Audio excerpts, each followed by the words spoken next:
Welcome to MojoPlays, and today I'm opening myself up to more negative comments. Oh god, here I go again. These are 25 things you didn't know about Resident Evil 1. The original RE has been with us for almost 30 years, and still, there are a few things fans of the series don't know. Let's see what they are. Before we continue, we publish content all week long, so be sure to subscribe and ring the bell to get notified of our latest videos. Chris is not on the cover. ChrisRedfield. The cover art of the game is nearly as legendary as the title itself. It features a solitary soldier clutching a massive shotgun, staring down an unseen horror with a freakishly popped eye. Why does nobody ever talk about that? Anyways, for years, fans assumed the figure was Chris, pointing to his familiar attire and role as the central protagonist. However, the truth is different. The man is just that, some man. According to the artist, the figure was designed as a composite creation, embodying the eerie tone and atmosphere of the game rather than any particular individual. Easy one to start with. Let's see if I can get you with the next one.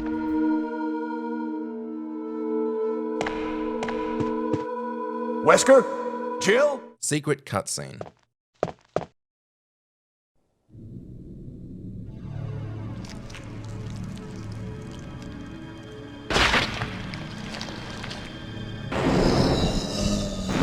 In JillValentine's campaign of Resident Evil, players usually encounter their first zombie feasting on the corpse of STARS member Kenneth Sullivan.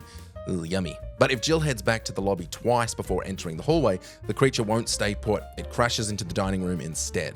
This is an alternate cutscene that die-hard fans still don't know to this day because they've been playing it the exact same way since 1996. An extra fun detail, if you can call it that, is that you can check Kenneth's body afterwards and you'll find his legs have been devoured.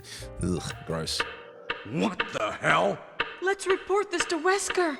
Message from the director. Resident Evil 1 had a mode called Invisible Mode, which is exactly what it sounds like. All enemies and bosses are invisible. But did you know that beating Invisible Mode in under 5 hours rewards the player with a special message from Resident Evil director ShinjiMikami? He thanks you for taking time to complete the game, saluting your skill and dedication. He emphasizes that the game's value comes not only from its creators, but from passionate players who fully embrace it. On behalf of the entire development team, he says well done and big props, which warms the cockles of this frozen heart.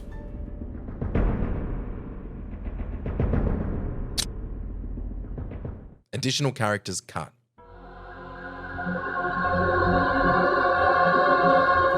The Resident Evil cast is well-rounded and beloved. From big winners like Chris to small beloved legends like Rebecca, the characters are solid, but as it turns out, there were a few cut characters as well. Early concepts included Dewey, a tall African-American man with a quick wit meant to lighten the mood, and Gelzer, a massive cyborg built to smash through obstacles with brute force. In unused Resident Evil concept art, you can even spot Gelzer and Dewey among the STARS lineup. Having Dewey there to lighten the mood would have been nice, but his jokes would have probably been dead on arrival. Get it? I hate myself. But something went wrong with the engine. It was such a short flight. Originally a remake.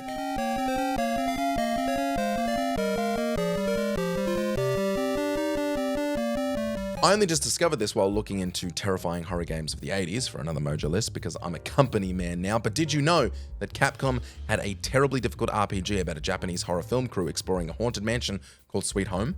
Resident Evil actually began as a planned remake of SweetHome, but the project eventually evolved into its own beast. Still, the creepy mansion, puzzle solving, resource management, and multiple endings all trace back to SweetHome. Crazy. Several versions.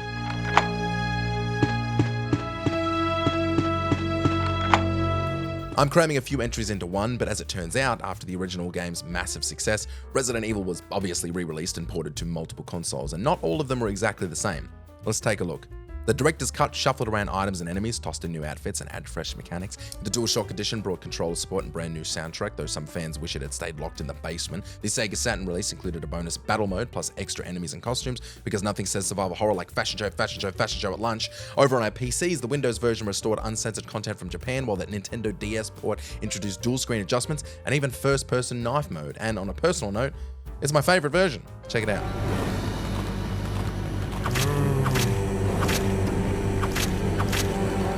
Resident Evil 2 leak.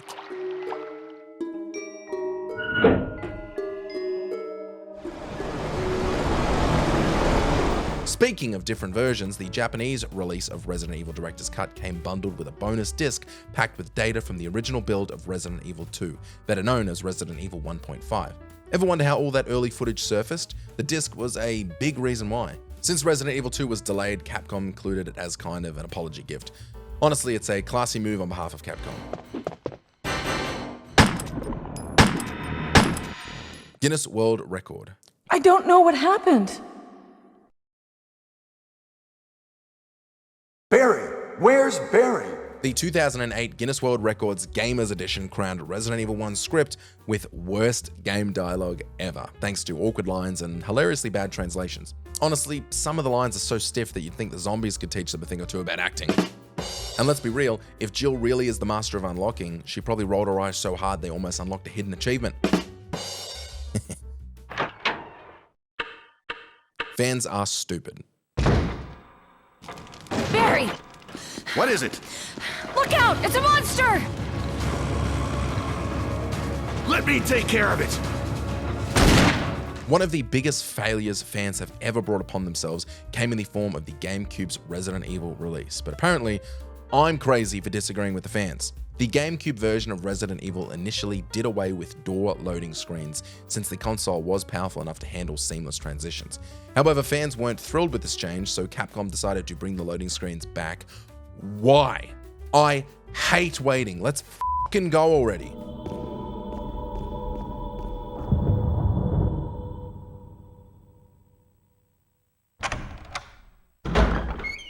Resident Onimusha.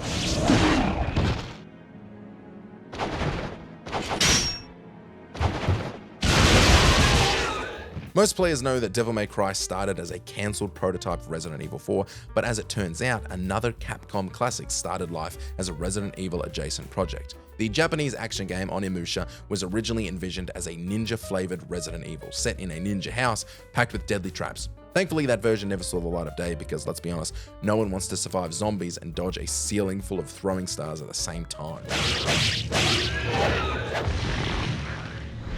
Western censorship.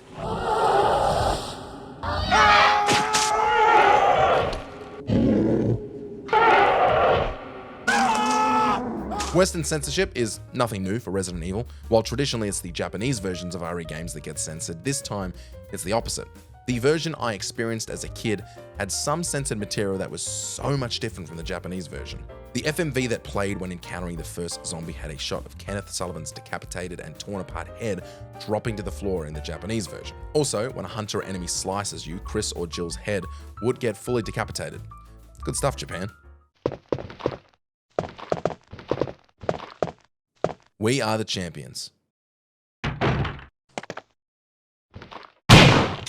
Much like Kojima being a huge cinephile and filling all his games with film references, RE has a few nods to the legendary band Queen. Ever heard of them? Chris's alternate costume jacket features a phrase, "Made in Heaven," a nod to Queen's final album of the same name. In Resident Evil 2, Claire's jacket follows the same style and reference. You can even spot Chris's jacket in the office in both Resident Evil 2 and 3. Claire's jacket in Code Veronica, while similar in color and design, instead reads "Let Me Live," referencing the third track on that album. Additionally, Billy's tattoo in Resident Evil 0 translates to "Mother Love," the fourth track from the same album. Also, Freddie Mercury died in 1991. That means nothing, but I don't know. I thought we could get a conspiracy going together. Zoom, zoom, zoom.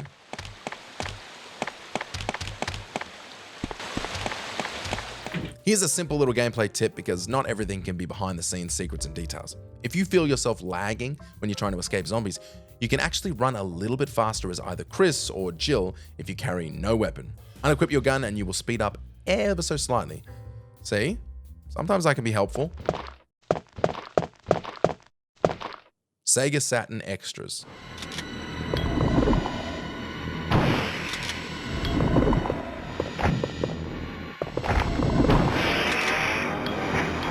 For those who haven't tried the Sega Saturn port, it comes loaded with some pretty awesome extras. Think of it as the N64 Resident Evil 2 before Resident Evil 2. It's surprising how much better it is. One of the highlights is fighting a zombie version of Wesker in the unlockable battle game because apparently Wesker wasn't annoying enough. On top of that, there's a ridiculously tough gold version of the Tyrant lurking around, proving that Resident Evil is so extra that there's literally a monster that glitters while murdering you. It's like Twilight, but less sexy. Tofu Talk.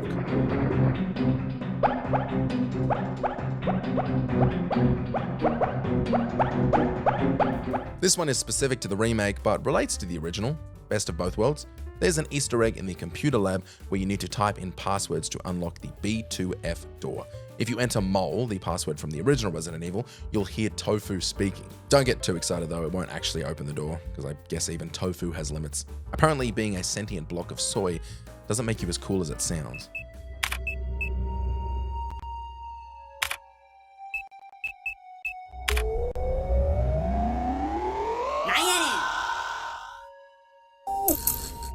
Jill sandwich reference. Jill? Is that you, Jill? What happened? Barry, help me, please.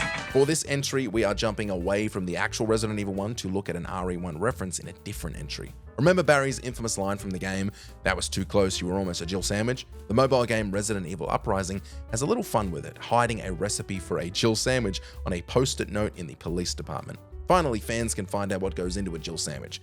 Spoiler, it's mostly just terrible writing. And salt. That was too close. You were almost a Jill sandwich. You're right. Japan got cut. What happened to Jill and Wesker?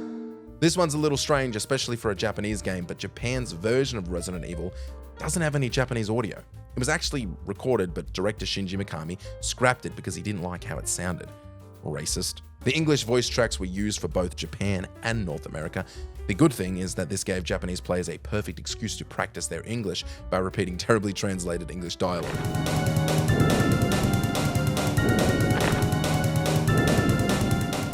ShinjiMikami.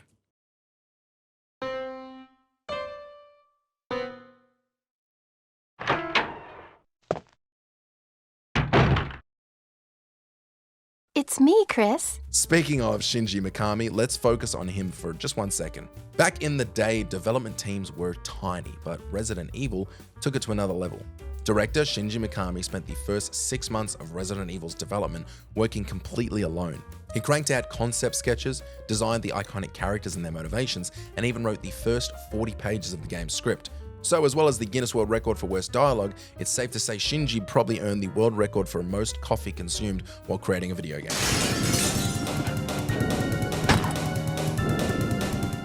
Bloody messages.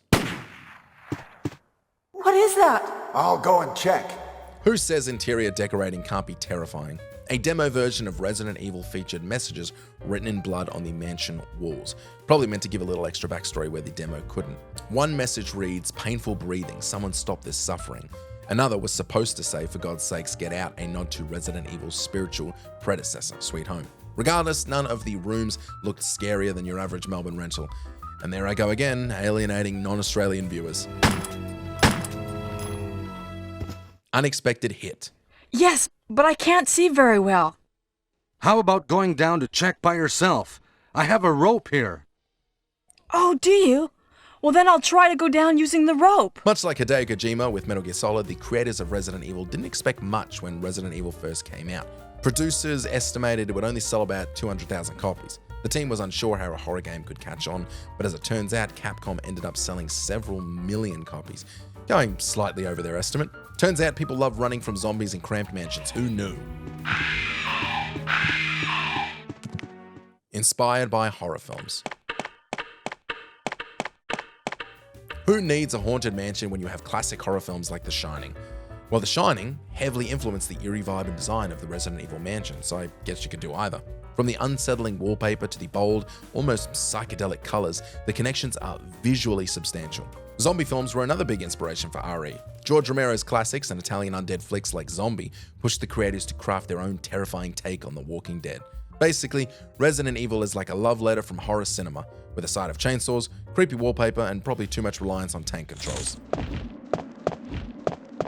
The name was chosen in a contest.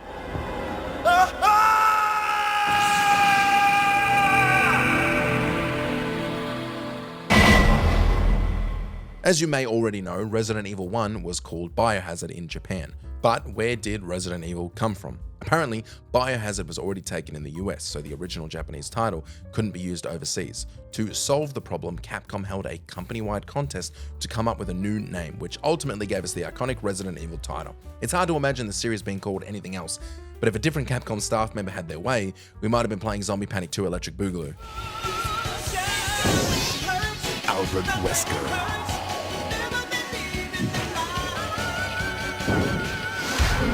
Biohazard. Multiplayer was almost included. Jill, here's a lockpick. It might be handy if you, the master of unlocking, take it with you.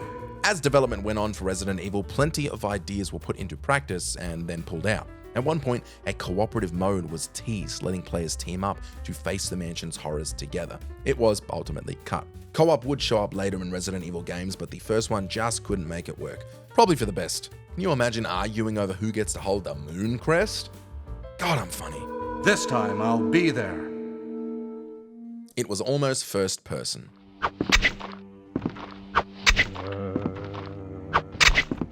Like I said before, throughout development, the gameplay of Resident Evil went through a lot of experimentation. The team even toyed with a first-person perspective and leaned more into supernatural elements. Think ghosts and magic, straight from the hip, or the eye.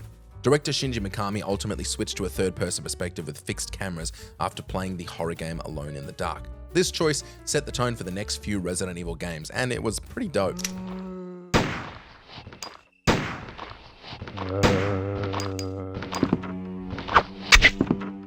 Game Boy Color version.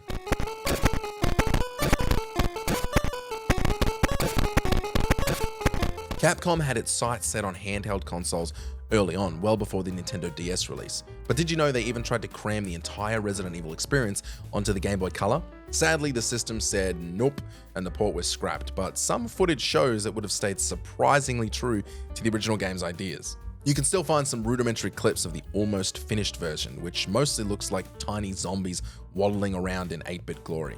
Honestly, this is the remake I want.